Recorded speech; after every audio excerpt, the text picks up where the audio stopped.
একজন হুজুরের একটি সুন্দরী মেয়ে ছিল। মেয়েটি একদিন বাবাকে বলল, বাবা, তুমি এত সেকেলে কেন?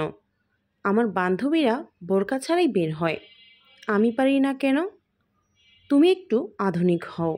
বাবাটি হেসে বললেন, আচ্ছা ঠিক আছে, তোমাকে আর বোরকা পরতে হবে না। আজই বোরকা ছাড়া দোকান থেকে আমার জন্য কিছু ফল কিনে নিয়ে এসো। মেয়েটি তো প্রচণ্ড খুশি, বোরকা ছাড়াই বের হলো ফল আনতে। কিন্তু পথে কিছু দুষ্টু ছেলে তার পিছু নিল, তাকে অপমানজনক কথা বলল, বাজে ইঙ্গিত করলো।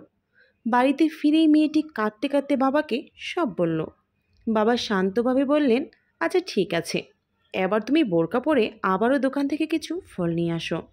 মেয়েটি বাবার কথা মতো বোরকা পরে আবারও বের হলো, কিন্তু এবার আর তাকে কেউই বিরক্ত করলো না। ফিরে এসে মেয়েটি বাবাকে বলল, বাবা, তুমি সেকেলে নাও, তুমি অনেক আধুনিক।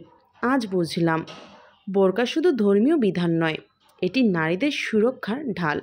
তো ভিউয়ার্স, ভিডিওটি কেমন লেগেছে অবশ্যই কমেন্ট বক্সে কমেন্ট করে জানাবে। আর এই নকশি পিঠা ডিজাইনটি কেমন হয়েছে কমেন্ট করে জানাতে একদমই ভুলবে না।